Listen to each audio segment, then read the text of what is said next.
Snow was drifting past the kitchen window in slow circles, the way it does on winter nights when the whole world feels muted, like someone turned the volume down on life. I remember thinking how the lights on the Lakewood house made everything look gentler than it really was. There was a kind of quiet glow across the street, and a thin ribbon of smoke rising from a neighbor's chimney.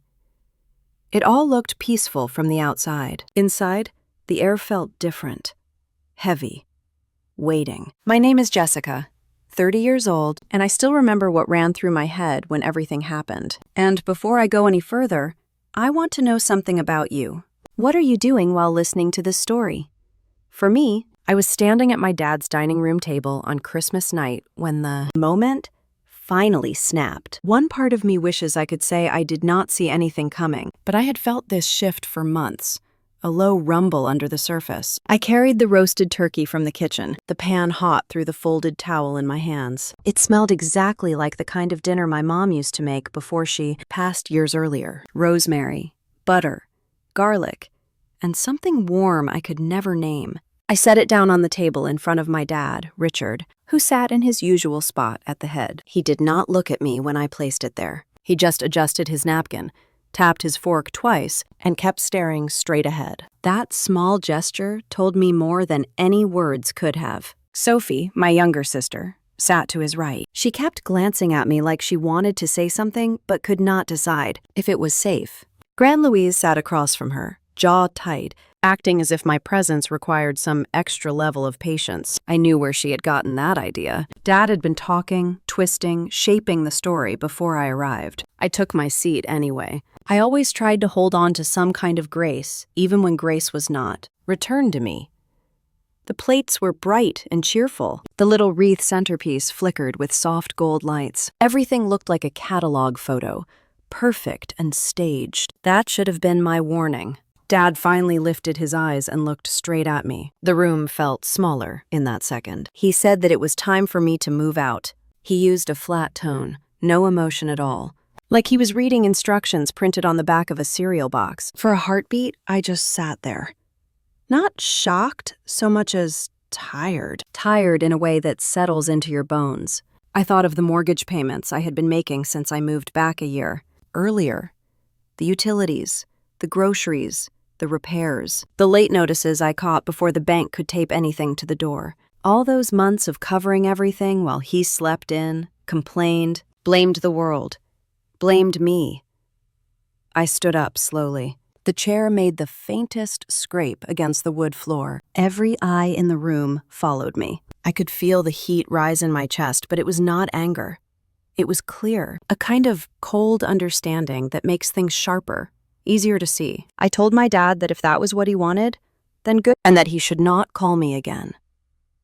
No one moved. No one breathed, it seemed. Even the little lights in the wreath seemed to freeze for a moment. I saw Sophie's face fall, her mouth parting like she wanted to speak but could not get the words through. Grandma blinked twice, stunned that her assumptions might have been wrong. David leaned back in his chair with a startled expression, as if he had expected tears, pleading, maybe even shame.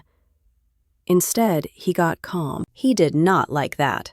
A man like my dad thrived on control, on setting the stage and forcing everyone to play the roles he assigned. When I refused to play mine, something inside him snapped. As I walked toward the door, code in my hand, he shouted after me that I would regret it.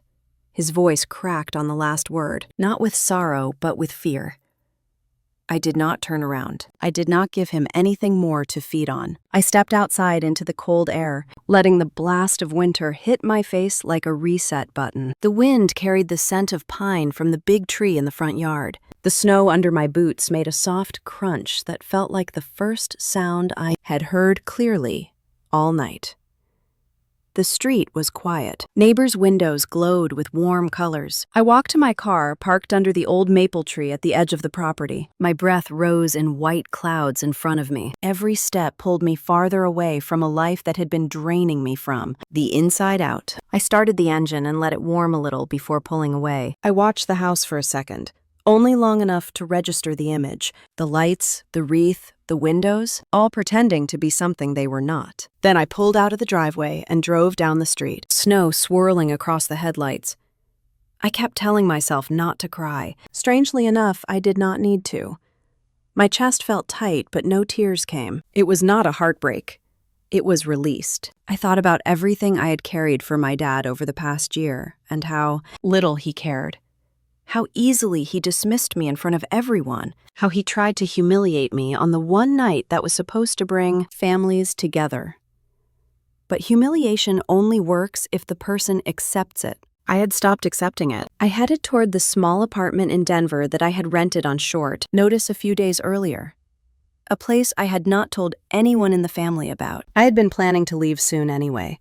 His outburst simply set the timing. The road was dark, the snow thickening as I climbed the hill, but the hum of the engine steadied me. For the first time in a long while, I felt like I was steering my own life. I parked outside the building and shut the car door quietly. The night was calm again, crisp and still. The hallway inside smelled faintly of pine cleaner and someone's casserole from earlier in the day.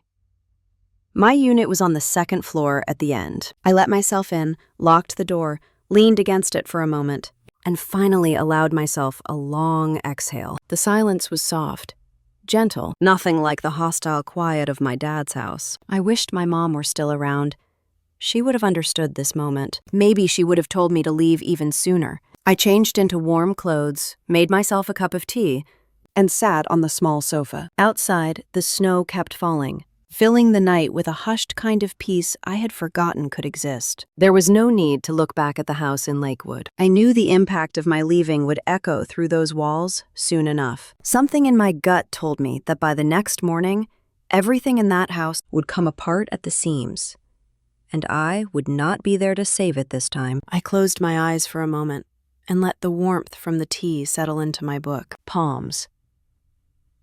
Whatever happened next would be its own chapter, and I was finally ready for it. That new chapter had actually started more than a year earlier, on an ordinary Sunday night in Aurora, even though I did not see it that way at the time. I remember the thin winter light outside my apartment, the way it faded against the blinds while I finished one more round of emails for work. Back then, Blue Ridge Systems felt like my whole world. I spent my days sorting through lines of code, fixing other people's problems, and telling myself that if I just kept pushing, life would finally settle into something steady. I had my own place. A small one-bedroom unit on the third floor of a brick building, not far from Colfax Avenue. It was nothing fancy, but it was mine. I had thrift store furniture I had painted myself, too many plants on the windowsill, and a bookshelf sagging under paperbacks. I had my own routines, my own coffee mugs, my own quiet. My phone buzzed on the table, and I almost ignored it. It was late enough that I wanted the world to leave me alone. When I glanced down and saw the word Dad on the screen, my chest tightened automatically. He did not call often without a reason. I answered, and the first thing I heard was breathing. Harsh, uneven breathing. The kind that comes through a phone when someone is trying hard not to fall apart. For a second, I thought something had happened to Sophie, or maybe Grandma. My mind went to worst-case scenarios before he even got a full sentence out. He said that the bank was going to take the house. His voice kept breaking over the words foreclosure and notice and final warning. He kept saying that he had tried and nothing was working, and that he did not know what else to do. I could hear papers rustling in the background. The clatter of a chair knocked against the wall. I sat down at my tiny kitchen table, one hand pressed to my forehead. I had known Dad had lost his job a while back, facility manager for a trucking company out near Golden. They had downsized. He told me at the time that he had savings, that unemployment would carry him through until he found something new. I believed him. I wanted to believe that the man who had raised me, who liked to brag that he knew how to handle money, actually did. So when he said that the bank was going to take the Lakewood house, I felt a cold wave move through me. I asked him how far behind he was. He mumbled something for a few months. I opened my laptop with the other hand, even as we talked, because that is who I am. I look for solutions while my heart is still busy reacting. He admitted that he was 3 months behind on the mortgage, that the payment was around $1,550 each month, that the notices were stacked on the dining room table like a red and white accusation. I pictured that table immediately, the same one he would pound with his fist when he was angry about the news. The same one my mom used to polish on Saturday mornings while the radio played. Old songs. The idea of that house with a foreclosure sign in front of it made me feel physically sick. The pencil marks that tracked my height on the kitchen doorway, the uneven step on the staircase that always creaked no matter how light you stepped. My mom's old curtains are still hanging in the living room. It was more than wood and drywall. It was the last piece of her left in this world that you could touch. I heard my dad sniff hard.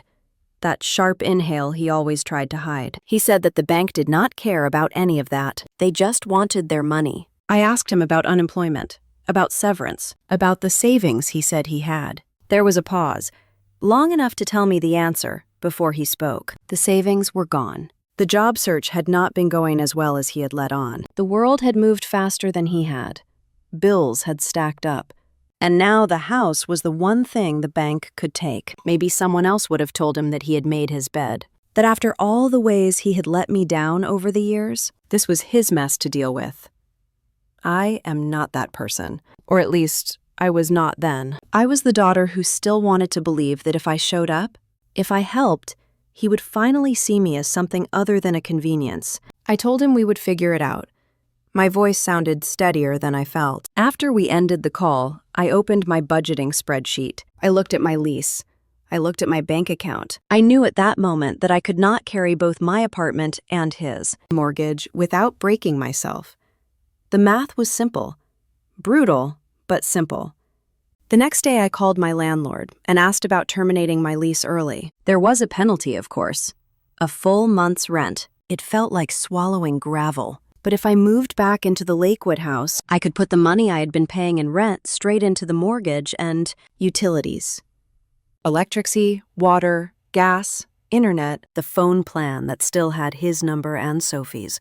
All of it. Within 2 weeks, my plants were in cardboard boxes, my clothes were in trash bags, and my thrift store furniture was listed for sale online. I watched strangers carry away pieces of the life I had built for myself, and kept telling myself that it was temporary. Once Dad got back on his feet, I could find another place, start again. Moving back into that house was like stepping into an old photo. Everything looked familiar, but the air felt different. He greeted me with a shaken kind of gratitude when I arrived with my car full of boxes.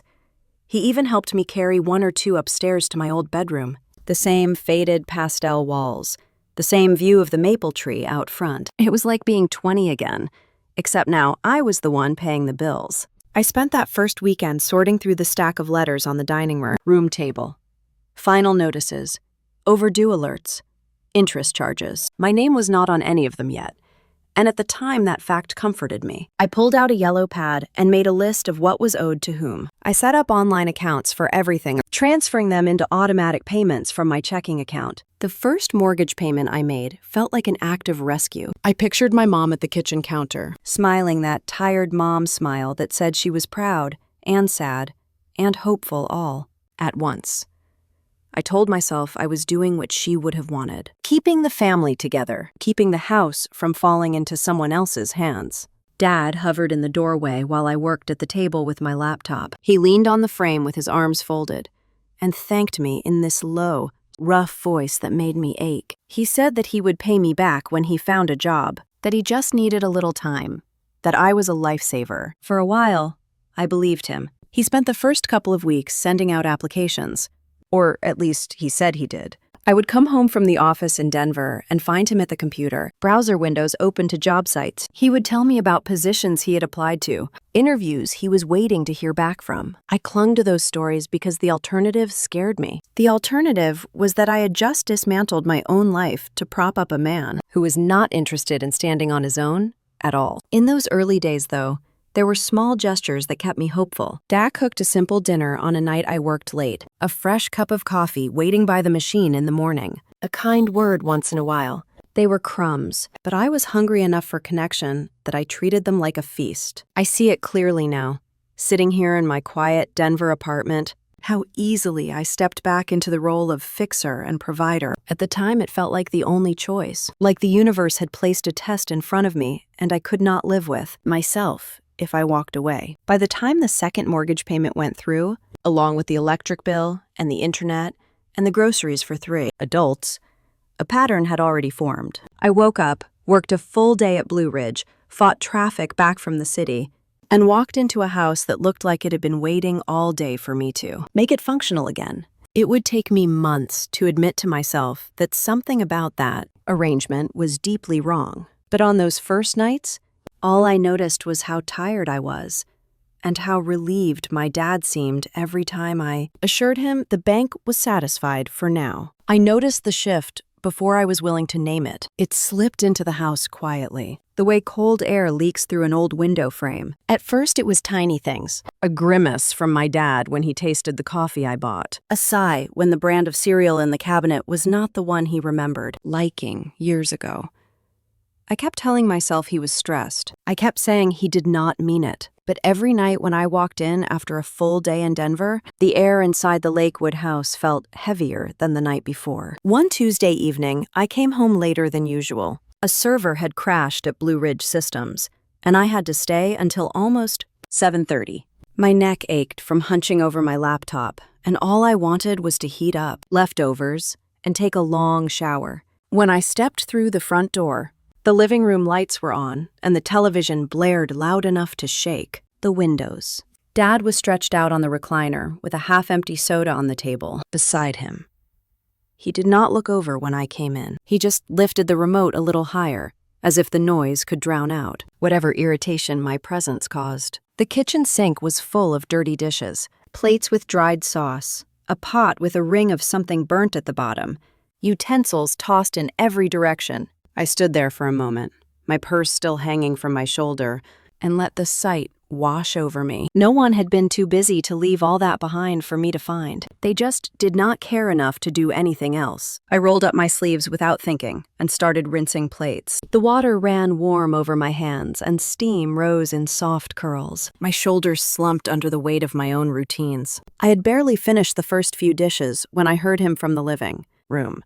His voice cut through the noise of the television. "The internet is crawling again. What are you doing up there all day on that computer of yours?" I paused with a soapy plate in my hands. I told him calmly that the provider sometimes slowed down in the evenings, and that it had nothing to do with my laptop. He made a sound that was not quite a laugh and not quite a scoff. Something in between.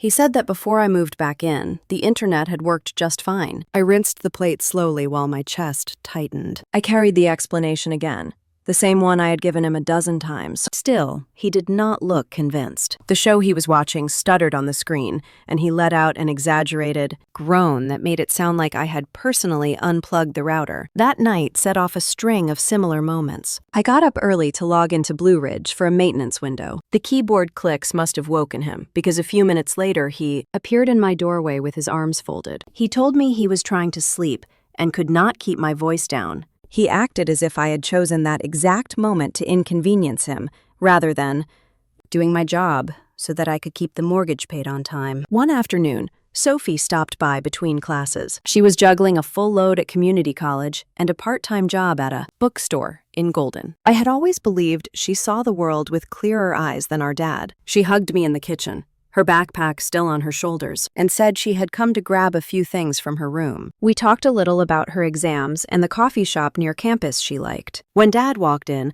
she greeted him with an easy smile. He barely nodded back.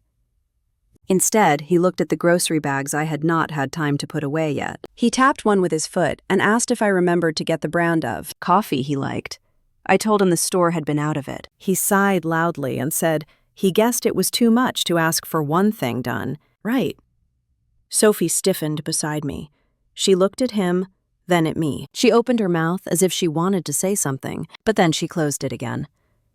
She had learned the same lessons I had. Do not challenge him. Do not push. Do not upset the fragile peace. Later that night, after she had gone back to campus, I sat on my bed with my laptop. The floral wallpaper around me seemed smaller every day, as if the room had shrunk with every bill I paid and every complaint he threw my way. I felt drained in a way I had never known, not just physically, but somewhere deeper, in the places where self-respect lives, until someone takes too much from it. The next few weeks followed the same pattern. I would come home from the city and find Dad in the living room watching television or scrolling his phone. The dishwasher would be full of clean dishes that no one had bothered to empty. The laundry basket in the hallway would overflow. Groceries I bought with my own money would be half gone before I even unpacked. Everything. Whenever something broke or slowed or jammed, the blame found its way to me. The coffee was too bitter. The water bill was too high. The thermostat was too low or too high, depending on the hour. If a light bulb burned out, I must have bought a cheap one. If the mail was late, I must have forgotten something. It became a daily rhythm of accusations wrapped in the thin paper of disappointment. The thing that cut deepest was how quickly he abandoned the job search he had been so hopeful about in the beginning. Week after week passed. His browser showed fewer job postings and more news articles and sports highlights. When I asked gently if he had heard back from any interviews, he waved me away and said I would not understand how companies treat older applicants. I wanted to believe him, but the truth felt closer to avoidance than defeat. One evening in early spring, I came home to find the house quiet. It took me a moment to realize that the quiet was not peaceful. It was heavy. I walked through the living room and saw envelopes scattered across the coffee table. God was sitting on the couch with his elbows on his knees and his head in his hands. When he looked up, his eyes were narrow and red-rimmed. He said that the new water bill was higher than usual and asked what I had been doing to make it spike like that. I stared at him speechless. I had not taken a single long shower in weeks. I had barely been home except to sleep and pay the bills. He kept pressing, and his tone sharpened. He said a person living with family should show more respect. I felt something inside me splinter, just a little. It was not anger. Not yet. More like the first crack in a vase you thought was sturdy. Later that night, I sat in the dark of my room, the only light coming from my laptop screen. I ran through the list of bills, the mortgage, the utilities, the groceries, the phone plan, the internet, each one a line item that drained my account, but somehow never softened his voice. I wondered how we had gotten here, how helping my dad had turned into living with a man who saw me as a nuisance. In the house I was paying for. The answer came slowly, settling over me like a truth that had been waiting for me to stop pretending. Somewhere along the way, gratitude had shifted into expectation. Expectation had twisted into entitlement, and entitlement had curdled into resentment. For the first time, I let myself name it. He was not just stressed or overwhelmed or embarrassed by needing help. He was angry at me for being the one who kept everything afloat. Angry that the person he used to have control over now held the financial reins of the house. Angry in a way he tried to hide behind complaints about coffee and internet speeds. Once I admitted that to myself, I could not unsee it, and the realization hung in the air like a storm gathering just out of sight, waiting for the moment when everything would finally break. I woke the next morning, still feeling that heavy truth in my chest, the kind that does not fade with sleep. It lingered like a shadow, following me from room to room. I tried shaking it off as I gathered my laptop for work and poured coffee into a travel mug. The house was quiet in a way that felt watchful, like it was holding its breath. Dad had already gone somewhere, probably to the hardware store, or to sit at the diner in Lakewood where he liked to linger for hours without ordering much. I moved through the kitchen with careful steps, almost relieved not to run into him. On my drive to Denver, the silence inside the car felt like a blanket. I kept replaying the last few weeks in my head, stitching together every moment when something felt wrong. The comments, the blame, the way his gratitude had dissolved into something sharper. By the time I parked outside the Blue Ridge Systems building, that stitch of moments had turned into a full picture I could not ignore anymore. I walked into the office and forced myself to focus, but my mind drifted back to the Lakewood house every few minutes. It took everything I had to get through the day. When I finally clocked out and stepped into the early evening light, I felt that same tightness settle inside me again. I drove home slowly, hoping for a quiet night so I could think. Instead, the moment I stepped through the door, I heard Dad in the living room. His voice boomed toward me before I even set down my work bag. He pointed at the pile of mail on the table. The electric bill was higher than usual. He asked what I had done to cause that. He spoke as if I had somehow manipulated the meter through sheer force of will, I stood there, stunned, then told him that winter rates had gone up statewide. He did not want to hear it. He talked over me, his hands waving in the air with that irritated energy I knew too well. He said a person living under his roof should at least try to be mindful of costs. The words hit me like a slap. Under his roof. As if I were a guest who overstayed her welcome. As if I were not the reason that roof was still connected to a bank account at all. I swallowed hard, felt my throat tighten, and told him calmly that I was doing my best. It was all I could manage without breaking. Later that night, I heard him on the phone with someone. His voice was lower, but sharp. He talked about how hard things had been and how he was dealing with more stress than anyone realized. He said something about me not understanding how to run a household.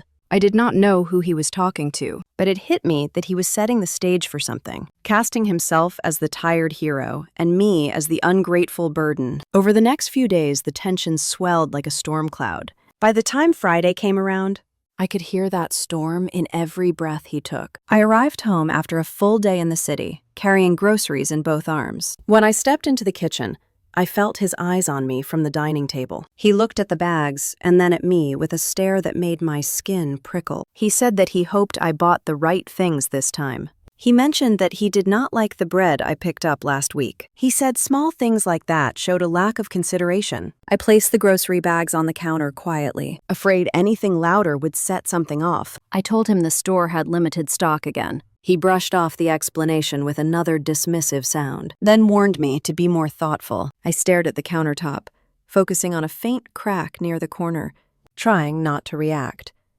He waited, as if expecting me to argue. When I did not, he pushed back from the table with a loud scrape of the chair and walked out. Onto the porch. The screen door slammed behind him. I could almost feel the vibration through the floor. Sophie stopped by the next evening, unannounced. She came into my room with her backpack slung across one shoulder and sat down, heavily, on my bed. She said Dad had been on edge all day, snapping about little things, pacing around the house as if looking for a target. She looked tired, in that way you only see in someone carrying too much. I could tell she was trying to say something more, but she held back. We talked quietly for a while. She asked if I was doing okay. I told her I was fine, but the truth slipped through my voice, and she caught it.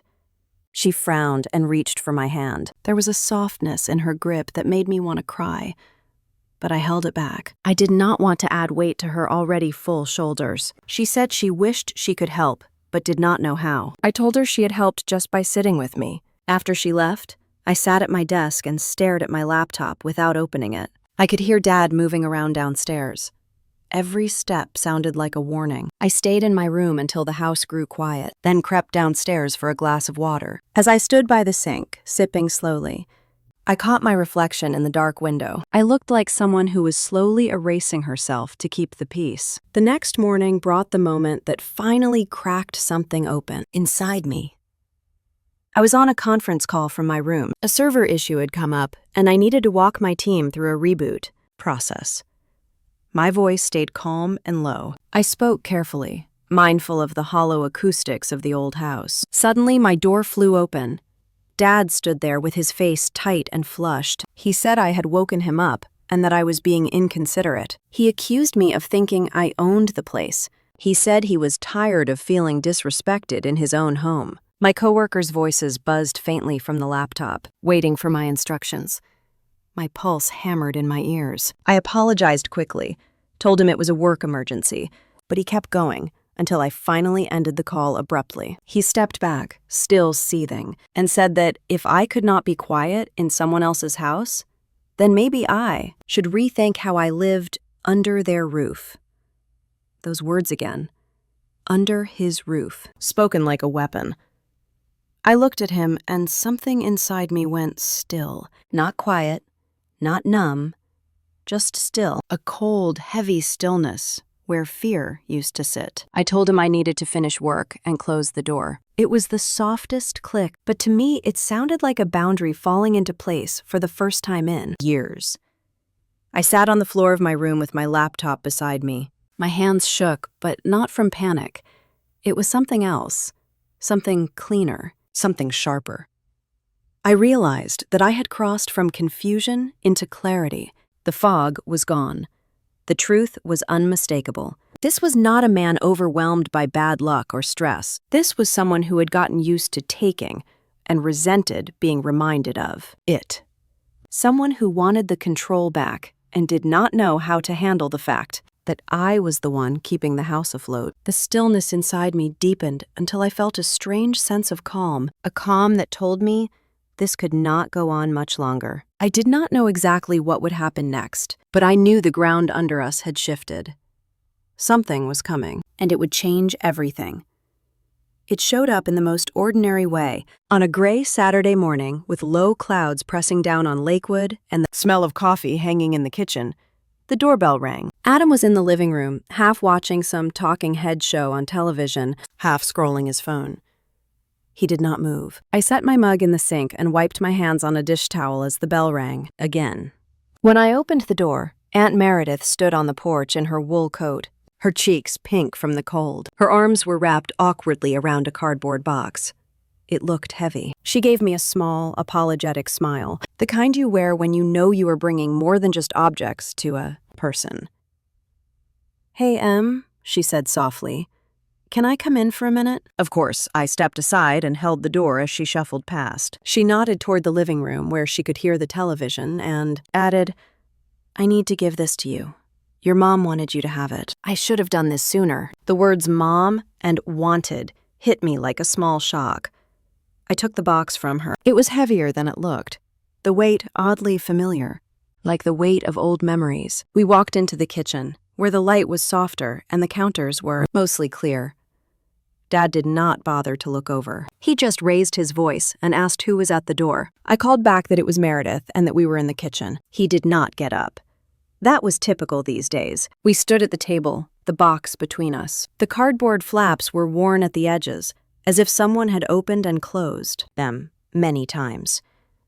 Aunt Meredith watched my face carefully. Her eyes were kind, but there was something uneasy behind them. A flicker of guilt, maybe. "After your mom passed," she began, her fingers tracing the edge of the box, "I stored some of her things. Papers, keepsakes. I thought it would be too much for you and Sophie at the time." She exhaled slowly. "But your mom was clear that certain things were meant for you. I should have pressed harder earlier. I am sorry." My throat tightened. I shook my head and told her she did not need to apologize, but the truth sat there between us. She pushed the box a little closer to me, then glanced toward the living room. "Let us look at this upstairs," she suggested quietly. "Some of it is personal." I carried the box to my old bedroom, feeling every pound of it in my arms. Aunt Meredith followed and closed the door behind us. The room felt smaller with both of us in it, the floral wallpaper suddenly more faded than I remembered. I set the box on the bed and peeled back the flaps. The smell of old paper and fabric lifted out, familiar and bittersweet. On top lay a folded blue sweater I remembered my mom wore to every parent-teacher conference. Underneath were a few photo albums, some jewelry wrapped in tissue, a stack of notebooks with her handwriting curling across the covers. "There is something you need to see," Meredith said. She reached into the box and pulled out a large manila envelope, the kind lawyers use. On the front, in my mom's careful script, was my full name. Seeing her handwriting hit me harder than anything else so far. It dragged me back to afternoons at that same table downstairs, watching her write grocery lists and notes for our lunches. I sat down on the edge of the bed, enveloped in my lap. My hands began to tremble even before I opened it. Inside were several documents, neatly clipped together, and a handwritten letter folded over the front. My name appeared again at the top of the letter. I took a breath and began to read.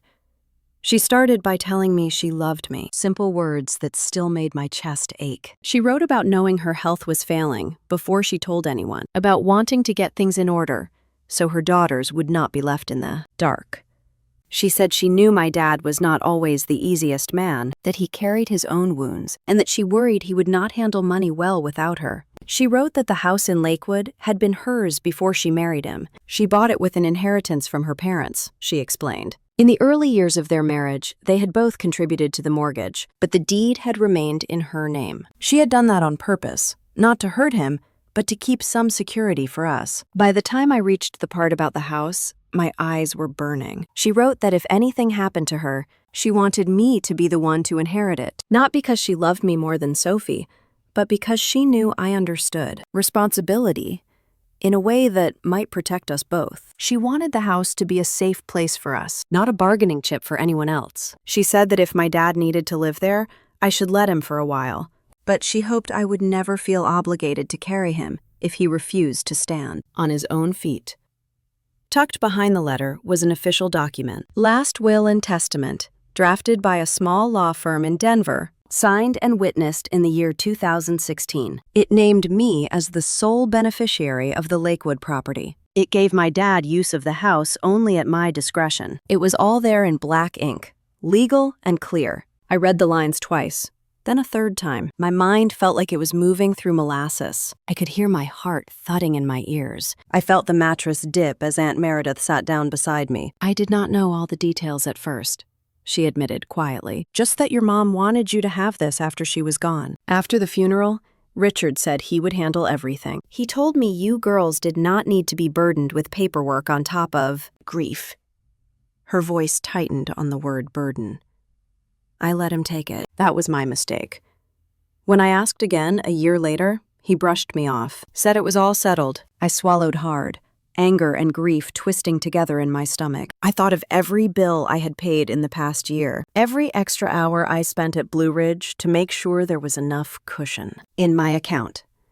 Every time my dad talked about the house as if it belonged to him alone. His roof, his rules. Did you know about this? I asked Meredith, holding up the will. All of it. Not until recently, she said. I found a copy among your mom's old files that I kept. I confronted him a few months ago. He told me it was complicated, that he and the lawyer had updated things, that you did not need to know the specifics. Her lips pressed together. Jessica, I believe your mom. She was very clear about what she wanted. My hands tightened around the edges of the paper. All those late nights I sat at the kitchen table, sorting through bills, thinking I was just helping my dad stay afloat. All those times he reminded me I was living under his roof. The truth was the opposite. He had been living under mine, in a house my mom intended for me to protect. A strange calm flowed through me then, similar to the stillness I had felt when I closed my bedroom door in his anger. But this time, it came with something else, layered underneath. A quiet fury that did not need to shout to be real. I asked Meredith why she was bringing this to me now. She looked at me for a long moment before answering. Because, she said, you are old enough to decide what to do with the truth, and because I have watched you carry more than your share. Your mom would not have wanted that. She touched my arm gently, then stood up. I should go before your dad starts asking questions, she said. Keep those somewhere safe. If you want, I can give you the name of the attorney who drafted them. He is still practicing. After she left, I sat alone on the bed with the letter and the will spread out in front of me. Outside, the wind rattled the bare branches of the maple tree against the window. Inside, everything I thought I knew about my place in that house shifted. I thought of my mom writing those words in some quiet moment 8 years earlier. I pictured her sitting at this same table, pen in hand, worrying about the future. She had not trusted my dad to handle things. She had trusted me. Even then, she must have seen something in him she could not fix. I felt tears finally roll down my cheeks. Not from sadness exactly, but from the weight of being seen by someone who was not even alive anymore. She understood me. She had believed in me enough to put my name on the deed to the only real home we had ever had. Downstairs, I heard the faint sound of the front door opening and closing. My dad moved around, unaware that the balance of power in his house had just changed. I wiped my face, folded the letter carefully, and slipped both documents back into the envelope. I knew one thing for certain as I tucked it deep into the back of my closet. I was done pretending I did not know where I stood, and sooner or later, he was going to have to face that, too. I knew one thing for certain as I tucked the envelope deep into the back of my closet. I was done pretending I did not know where I stood, and sooner or later, he was going to have to face that, too. For the next few days, I carried that truth around like a warm coal hidden inside my chest. It burned steady. Not enough to scorch me, just enough to remind me it was there. I woke early for work, brewed coffee in the quiet kitchen, and felt a strange stillness in myself, each time I glanced toward the living room where my dad sprawled in the recliner. He complained about the weather, about the newscaster he did not like, about the grocery brand I had brought home, but none of it hit me the way it used to. Something inside me had shifted. His words landed on a surface he no longer had access to. By Wednesday evening, he began to notice. I pulled into the driveway just as the sun was melting behind the foothills. The maple tree in the front yard bent slightly in the wind, and a few leaves scraped across the walkway. When I stepped into the house, he was standing in the kitchen instead of sitting in the living room. That alone was unusual enough to stop me for a second. He leaned against the counter with his arms crossed, an open envelope on the table behind him. "Where were you?" he asked immediately. It was not a question so much as an accusation. I set my bag down calmly. "At work," I told him. "Same as always." He narrowed his eyes and gestured toward the table. "The water bill came today. It is higher again. I do not know what you are doing, Jessica, but something is off." I almost laughed at how predictable it was. Instead, I walked past him and began putting away the groceries I had picked up on the way home. He waited for me to respond. When I did not rise to it, his voice sharpened. "Do you think you can just walk around this house acting like you make the rules?" I paused with a box of pasta in my hand. For months, those words would have made me swallow hard, would have made me fold myself smaller to keep the peace. But not now, not with the weight of my mom's handwriting still lingering behind my ribs, not with that envelope sitting hidden behind my sweaters upstairs. I turned to face him. "I do not act like anything, Dad. I live here. I work. I pay the bills. That is all." His jaw clicked tight. He stepped closer, pointing to the pile of envelopes like they were evidence in a trial. "You are forgetting this is my house. I let you stay here out of kindness when you were struggling. I expected respect in return." Those words hit differently now. My house. Let you stay. Kindness. I opened my mouth but closed it again. It was not the time. I was not ready for the conversation he deserved, the one where truth would strip the ground out from under his feet. Not yet. I needed space, time, a plan, and the right moment. So I simply said, "I'm tired, Dad. I am not doing this tonight." I grabbed my bag and walked upstairs without waiting for a response. Behind me, I heard him mutter something under his breath, something sharp, something meant to prick, but the door clicked softly behind me as I shut it, and the sound felt like a shield sliding into place. When Friday came, the tension in the house was loud enough to feel in the walls. I came home to find the living room spotless, the surfaces wiped down, the rugs straightened. That alone told me he was anxious. Dad only cleaned when he wanted to make an impression, or when he was planning.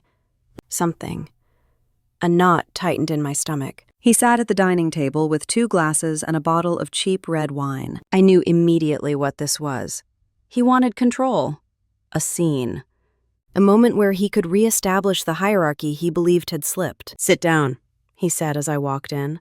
No greeting, no softness, just the command. I hung my coat and sat across from him, keeping my expression neutral. He poured wine into the glasses, sliding one toward me like an offering I had never asked for. His hands shook slightly. I noticed it because he tried to hide it. "We need to talk," he said. It came out slow and deliberate, like he had rehearsed the opening line. I waited. He took a sip, wiped his mouth with the back of his hand, then leaned back. "Things have gotten out of hand, Em. You have been acting differently. Cold, distant, ungrateful. This is not how families treat each other. And frankly, I am getting tired of walking on eggshells." For a moment, I thought I might laugh, but I held it in.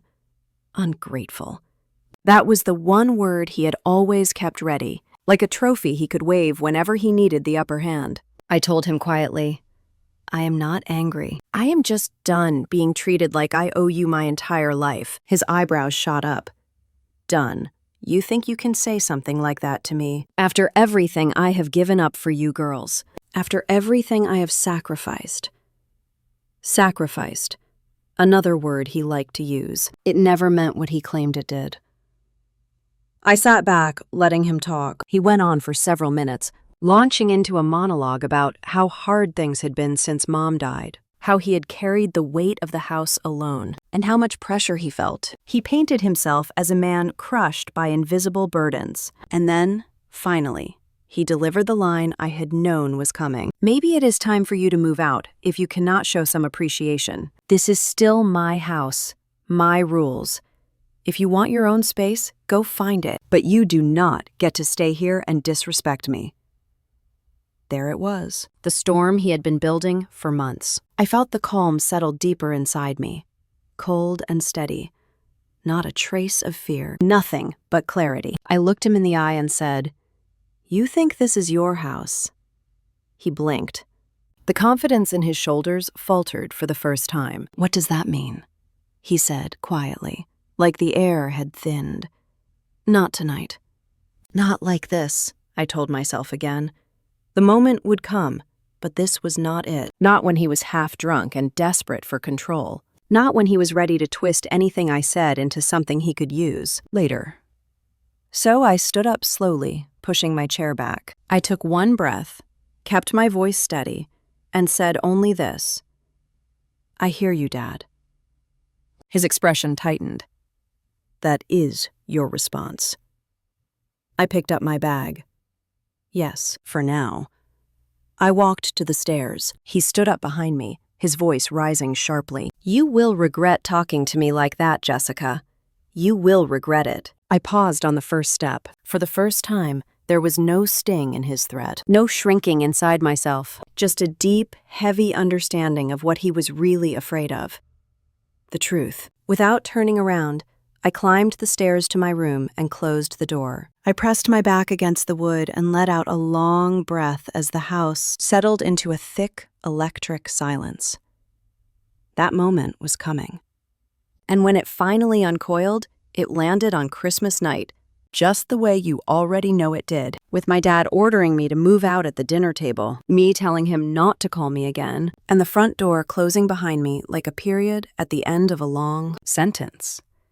What I did not know that night, as I sat in my little Denver apartment with a cup of tea cooling in my hands, was how fast the shockwaves would hit the Lakewood house the next morning. I woke up early, before the winter sun pulled itself over the edge of the buildings. For a moment, lying there in the half-dark, I felt disoriented. The ceiling above me was smooth and plain, not the cracked paint of my old bedroom. The air was quiet, soft, without the creak of the Maple Street house or the hum of the old furnace. It took a few seconds for my brain to line up the facts. I had left. I had my own place again, and I was not going back. I reached for my phone on the nightstand, already bracing myself for a string of messages, angry texts, missed calls, maybe a voicemail full of shouted words. The screen lit up. No calls, no texts, just the usual notifications from a shopping app and some random newsletter. It was almost more jarring than anger would have been. I lay there staring at the blank message list, feeling a strange mix of relief and hurt, via that there was no immediate storm to dodge. Hurt that my absence did not seem important enough to acknowledge. It was like stepping out of a room and realizing no one noticed the door had closed. I made coffee. The good brand I liked, not the cheap kind my dad always insisted on. I stood at the narrow kitchen counter, sipping slowly, watching thin lines of traffic crawl along the snowy street below. Part of me kept waiting for the phone to light up. It stayed dark. Around mid-morning, I set up my laptop at the small table by the window and tried to focus on a project for Blue Ridge. Even in the quiet of that apartment, my mind wandered back to Lakewood. I imagined my dad waking up, shuffling into the kitchen, expecting to find a pot of coffee waiting, the dishwasher emptied, some version of his old routine held together by my invisible hands. Instead, he would find a dirty coffee maker, a sink with last night's dishes, and an empty bedroom upstairs. I did not know the details of that morning until later, when pieces of the story filtered back to me through other people. At the time, all I had was instinct, and instinct told me that whatever he felt, he would not tell me directly. He would tell a version of events to everyone else first. Late that afternoon, my phone finally buzzed. My heart jumped, then sank a little when I saw the name. It was not my dad. It was Sophie. "Hey, can we talk?" her text said. I called her right away. She answered on the first ring. Her voice sounded small and tired, like she had been holding herself together all night and day. She told me she had come by the house that morning to drop off a gift for Grandma. When she walked in, the place was a mess. Not dirty, just thrown into chaos. Dad pacing the living room with the cordless phone in his hand. Mail scattered on the coffee table. A notice from the bank lying open with a bright red stamp across it. Another envelope from the tax office. Still sealed, but obviously official. He told her I had stormed out after dinner, she said. He made it sound like you had a tantrum and just walked off without caring what happened to anyone. I could almost see it. Him puffing himself up, shaking his head sadly, painting himself as the hurt parent. It was a script he knew well. What did you say?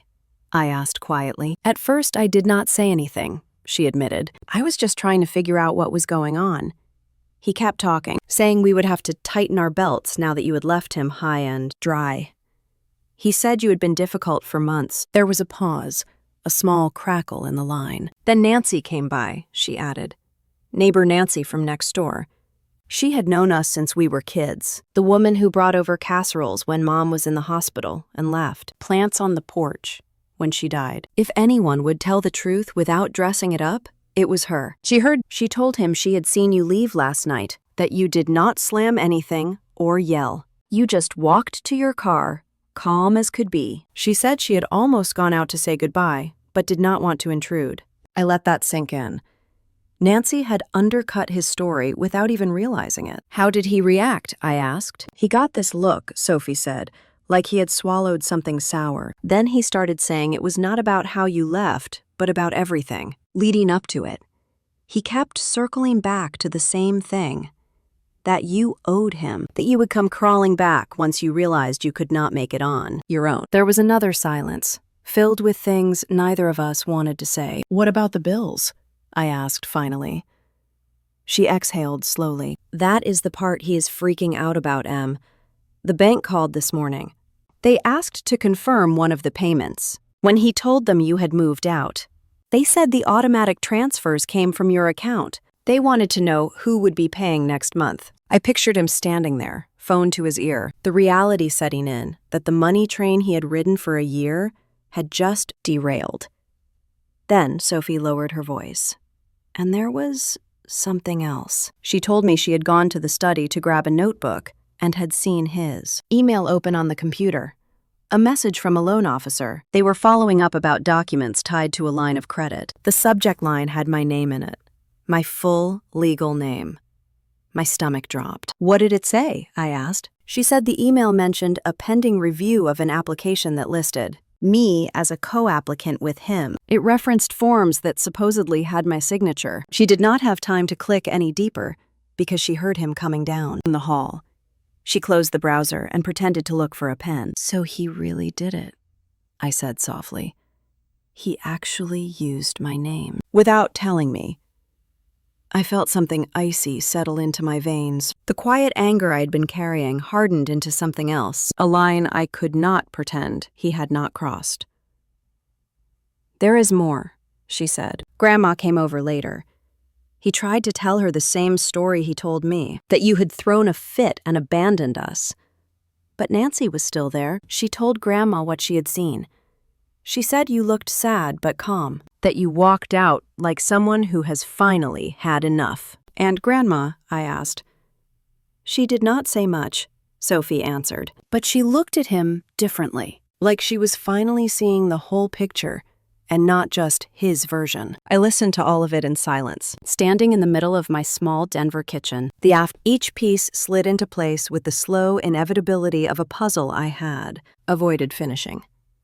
The bank, the tax notice, the neighbor, the loan officer, my name.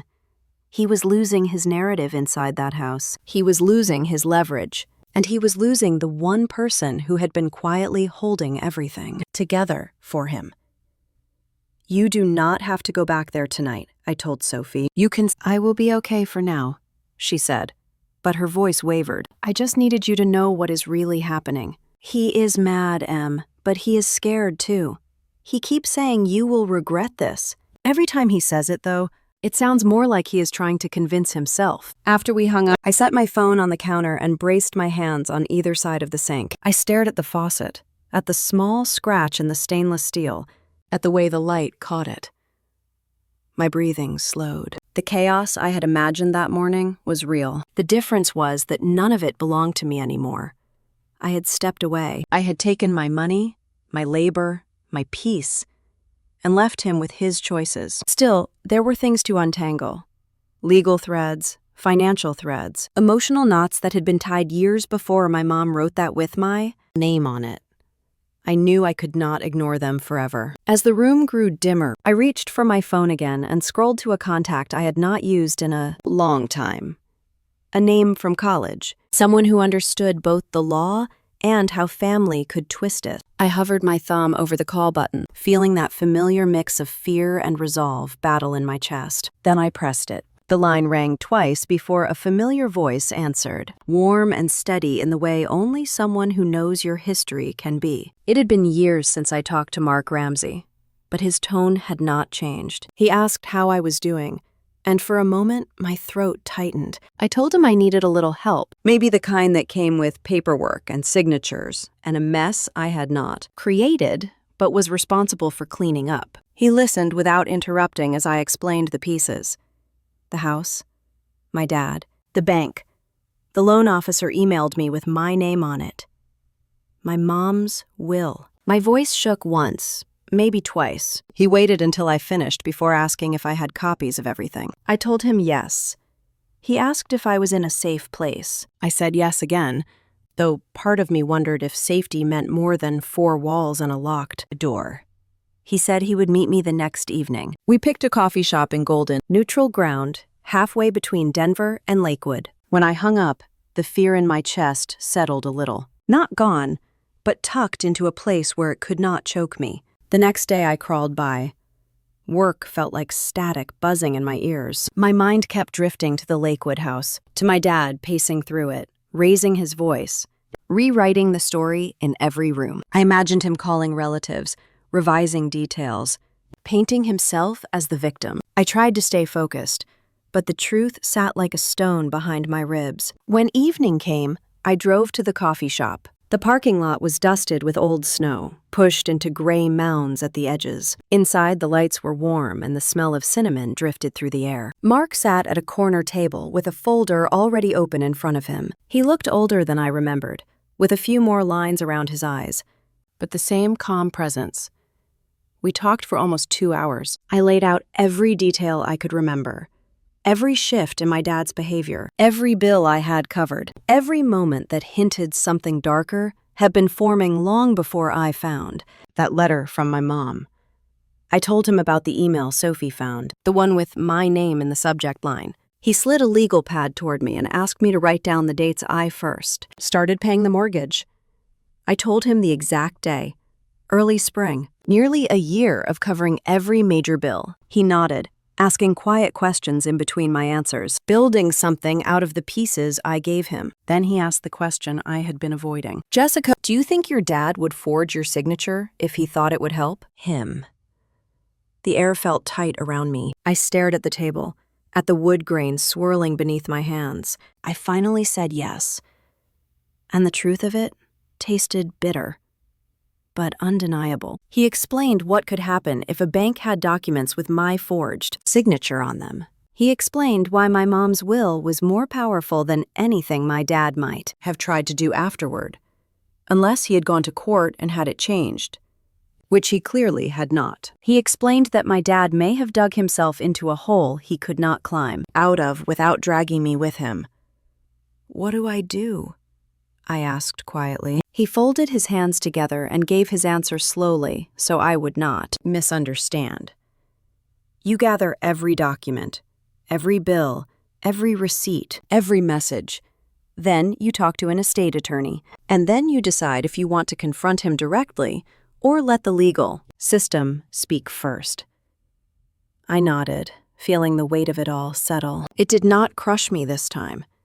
It just sat there, real and solid. When we stood to leave, he touched my arm briefly. You are not wrong to protect yourself, Jessica. You are not wrong to say enough. The drive back to Denver was quiet. The road curved through the dark foothills, and the radio hummed softly in the background. I felt steady for the first time in weeks, but with that steadiness came a new layer of grief. Not the kind that comes from loss, the kind that comes when you realize you have to protect yourself from someone who was supposed to protect you. My apartment felt colder than usual when I stepped inside. I turned on the space heater and sat on the edge of the bed with a shoebox I kept under the nightstand. Inside were months' worth of receipts and bank statements I had saved without knowing why. I spread them across the comforter and organized them into piles. Mortgage, utilities, repairs, groceries, all the parts of a household held together by one person doing the work of two. I worked until almost midnight. When I finished, the bed was covered in neat stacks. I tucked them carefully into a folder and placed it next to the envelope from my mom. 2 truths lying side by side. I slept lightly that night. Dreams flickered in and out, but none of them stuck. The next morning, my phone buzzed early. At first, I thought it was Sophie again, maybe calling with more fallout from the Lakewood house. But when I looked at the screen, my heart stilled. Dad. A missed call at 7:12 in the morning, then another at 7:14, then a voicemail. I did not play it right away. My hands trembled slightly as I set the phone down on the kitchen counter. The apartment felt too quiet, like the silence was listening. When I finally pressed play, his voice filled the room, shaky, tight, and thinner than I had ever heard it. He said something had happened, and I needed to come home. For a long moment, I just stood there in my kitchen, staring at the phone in my hand.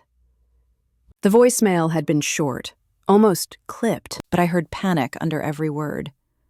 Not the loud anger I was used to, a thinner sound, like fear trying to wear its old costume. Home. That was the word that caught in my throat. That house was not home anymore, not in the way he meant it. I called him back anyway. He answered on the second ring. His breathing was fast and uneven. He said there had been a visit from the bank, that some paperwork had come up with questions that he needed me to come straighten things out. He kept circling around the story, talking about confusion and misunderstanding, but never naming what I already knew. I let him talk until he paused. Then I told him I would not come alone. There was a beat of silence. Then he asked what that meant. His tone sharpened, the fear curling back toward anger. I said I needed to get some of my things and that I would be bringing someone with me. I did not give more than that. He started to protest, saying this was a family matter. I told him that was exactly why I was doing it this way.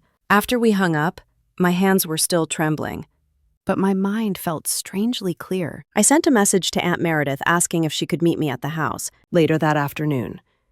Then I called Mark and told him what Dad had said. We agreed to go together. By the time we pulled up in front of the Lakewood house, the winter light was already sliding toward evening. The house looked smaller to me from the passenger seat, as if time and truth had shrunk it. The wreath on the front door was still hanging, though slightly crooked now. One of the porch lights had burned out, leaving the entryway half in shadow. Mark turned off the engine and looked over at me. He did not give a speech. He just asked if I was ready. I took a long breath, let the cold air from the vent run across my face, and told him I was as ready as I would ever be. We walked up the path together.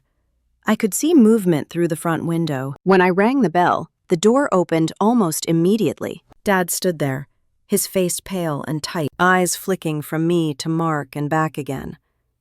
For a second, he did not speak. Then he stepped aside and told us to come in. The living room looked like it had been staged in a hurry. Papers stacked too neatly on the coffee table, cushions straightened. The television is off. Grandma Louise sat stiffly on the edge of the sofa, her hands folded over her purse. Sophie stood near the hallway, arms crossed, as if she was not sure whether to lean toward me or him. Aunt Meredith hovered just inside the archway to the dining room. The air felt charged, full of unsaid things. Dad gestured toward the chairs. He said we all needed to clear up a few misunderstandings. His voice had that forced calm that always meant he was trying to hold on to control.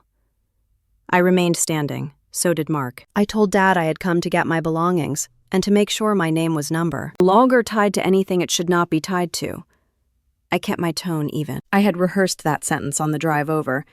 He laughed then, a short, humorless sound. He said I was being dramatic, that all he meant was that the bank had a few questions about how the mortgage was set up, now that I had supposedly left so suddenly. He stressed the word supposedly, as if he were dropping hints for the others in the room. Mark stepped forward slightly. He introduced himself to my family, keeping his voice calm and professional. He said he was there as a friend and as an attorney. I watched the reaction ripple across their faces. Grandma stiffened, surprised. Meredith looked at me with something like relief.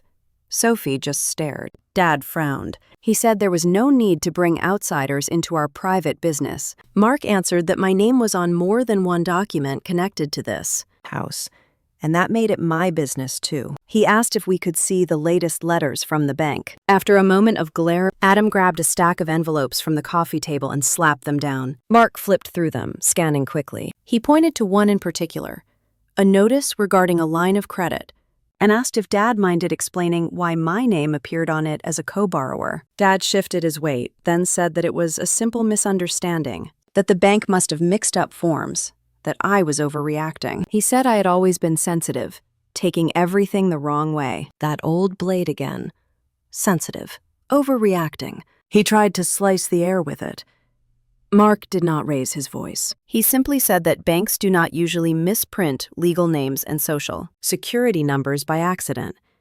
He mentioned the email that Sophie had seen, the one with my name in the subject line. At that, Dad's eyes snapped toward her. She swallowed, looking guilty and brave all at once. She said quietly that she had seen the email, yes, and that the wording made it sound like I had applied with him, and that she knew I had not. The room seemed to shrink around us. Then I reached into my bag and pulled out the envelope from my mom. I did not hand it to Dad. I handed it to Grandma. Her fingers shook as she unfolded the will. She read slowly, mouthing some of the words. I watched the moment her eyes widened, the exact second she realized what it meant.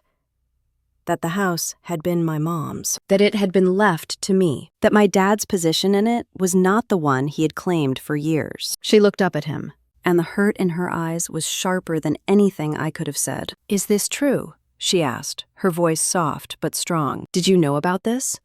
He stammered, said something about old paperwork that did not reflect how things really were. Now, he called it outdated. He said my mom had not understood how complicated finances could be, that he had taken over to simplify things. He reached for the papers, but she pulled them back, holding them to her chest. Meredith stepped closer. She told Grandma that she had known about the will for some time, that she had tried to raise it with him, and that he had brushed her off. She admitted her own delay in bringing it to me. Her eyes were wet, but her voice did not shake. The story he had told everyone was finally colliding with the one written in ink long before he started weaving his own version. He turned on me then, said I was cruel for ganging up on him in front of the family, said I was ungrateful after all the sacrifices he had made. Sir, that if I pushed this, the house would be lost and it would be my fault. Every sentence was a hook meant to catch something soft inside me. It did not work this time. I told him calmly that the house only existed as it did because I had paid the mortgage for nearly a year, that I had done what Mom had asked without even knowing she asked it, that he had chosen to use my name and my credit without my consent, that I would not let him keep pretending that I owed him more than I already had given. My voice did not rise. He did. He shouted that I was trying to steal from him, that I had turned everyone against him, that he should have never let me come back. The veins in his neck stood out. His hands shook openly now, no longer from wine, but from rage that had nowhere to land.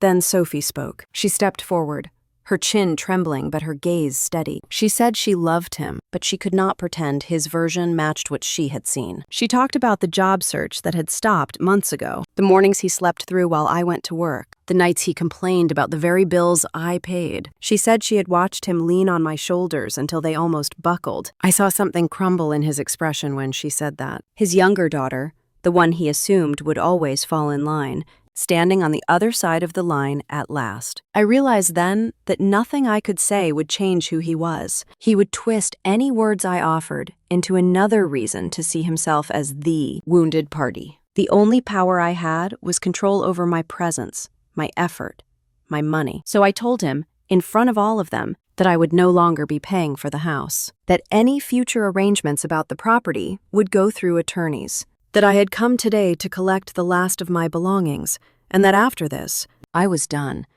He started to shout again, but the sound felt smaller somehow, less like thunder, and more like a storm that had already spent itself. Grandma looked away.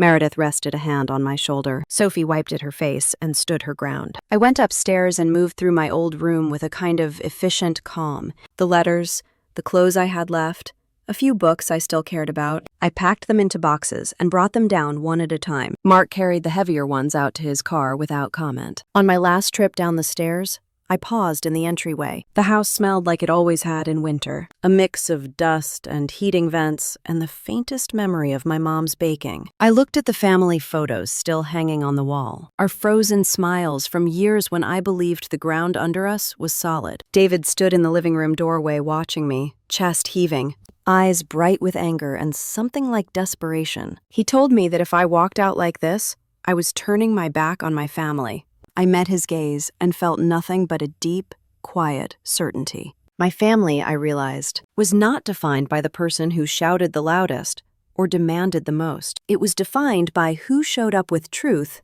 even when it hurt. I picked up the last box, stepped onto the porch, and pulled the door closed behind me. The latch clicked into place with a soft finality. I walked down the path through the cold evening air toward the car waiting the curb, each step lighter than the last, knowledge there was still one chapter left to write. I stepped into the passenger seat and let the last bit of cold air settle on my skin before closing the door. Mark pulled away from the curb slowly, giving me one last look at the Lakewood house through the side mirror. The porch light flickered. A shadow moved behind the curtains. Then it was gone as we turned onto the main road, and the house disappeared behind a row of bare winter trees. For the first few minutes, neither of us spoke. I kept my hands folded in my lap, feeling the thud of my pulse in the soft place between my thumb and wrist. My whole body felt weightless and heavy at the same time, like I had stepped out of a storm only to realize I was soaked to the bone. When we reached the intersection near Birchwood Avenue, Mark finally asked if I wanted to get dinner or go straight home. I told him home. I needed a shower, a quiet room, and space to let everything settle. He nodded and kept driving. At my apartment, he carried the boxes up to the second floor without me asking. My little place felt even smaller with the boxes stacked near the wall, but it also felt warm, safe, like a space that had been waiting for this moment. After he left, I unpacked slowly, one box at a time. A sweater, old photos, a book Mom once read to me when I was 6, a ceramic mug I had forgotten I left behind. Each item felt like a thread from my old life, but instead of tangling around my throat, it laid itself across the room quietly, letting me choose when to pick it up. I made tea and sat near the window, watching a thin curtain of snow begin to fall. The street below looked calm, each porch light glowing like a tiny lantern. My breathing finally steadied. I felt like I could hear my own heartbeat again, soft and steady under the sound of the heater clicking on. The next morning, I woke up before the sun. I brewed coffee, put on a coat, and walked to the corner bakery that opened early. The air was sharp and cold, and the sidewalks were covered in a fresh layer of powder. I ordered a cinnamon roll and sat by the window with my coffee warming my hands. Halfway through the pastry, my phone buzzed. It was a message from Sophie. Just 2 words. I left. I stared at the screen for a long moment before replying. Where are you? She sent her location. A bus shelter on Westfield Road. I left my coffee on the table and walked out into the cold again. When I reached her, she was sitting on the bench with a duffel bag at her feet. Her eyes were red, her face pale. She looked up when I approached and tried to smile, but it wobbled. She said he started yelling after I left, said she was ungrateful for choosing me, said she was siding with a traitor. She said she told him she couldn't stay there anymore, not after everything she had seen, and the way he had treated me. I wrapped my arms around her, and she let out a soft, broken sound. I told her she could stay with me as long as she needed. She nodded and whispered, "Thank you," into my coat. We walked back to my apartment together. Inside, she dropped her bag and looked around, eyes taking in the cozy living room, the soft blanket, the books stacked by the couch. She said it felt peaceful. I told her that was the entire point. For the next few days, Our little apartment became a kind of quiet sanctuary. We cooked simple meals. I watched old movies on my laptop, sat together in the evenings talking about anything but the house. She confessed things I had sensed but never heard. The loneliness, the pressure, how she had spent years trying to keep him from tipping into anger, how exhausting it had been to smooth every rough corner he left in his wake. Hearing her speak like that made something inside me unclench. For so long, I thought I had been the only one carrying the weight, but she had been lifting her own version of it too. Quieter and more hidden. On Friday morning, an envelope from the county court arrived in my mailbox. Inside was the stamped confirmation that Mom's will was now filed accurately. And officially, the house, legally, rested in my name. Any decisions about it would be mine alone from now on. I stood there in the entryway holding that paper, feeling a slow, warm tide rise behind my ribs. Not triumph. Not spite. Something steadier than that. Closure. A door quietly, firmly shut, I told Sophie later that day. She nodded, relief softening her shoulders. She asked what I planned to do with the house. I told her the truth. I didn't know yet. Maybe sell it, maybe rent it, maybe hold on to it until the memories inside felt less heavy. What mattered was that the choice was mine. A week later, Grandma called. Her voice was gentle. She said she had spoken with Dad and that things were difficult over there. She asked if I was willing to talk to him at some point, not to fix anything, but to give everyone space to breathe. I told her I needed time. She said she understood. She told me Mom would be proud of me. That one sentence brought tears to my eyes faster than anything I had in months. That night, after Sophie went to bed, I sat alone on the couch with the lights off. Outside, snowflakes drifted through the glow of the street lamp. The quiet in my apartment felt peaceful. Mine. Entirely mine. I thought about the girl I had been at that Christmas dinner, the one who stood up from the table and walked out, heart pounding, legs trembling. I almost wanted to reach back through time and whisper in her ear that she was stronger than she knew. I thought about Dad, too. Not with anger, not with pity, with distance. A healthy kind.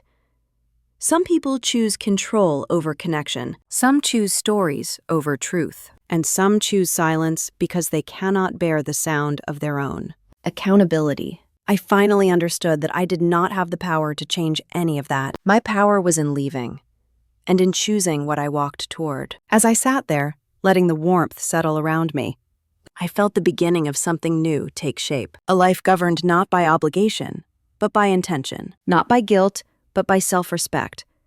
Not by fear, but by clarity. If you have ever been told you were too much or not enough for your own family, remember this. Silence can be power, and truth can be the loudest revenge. Tell me in the comments what integrity means to you and where you are listening from.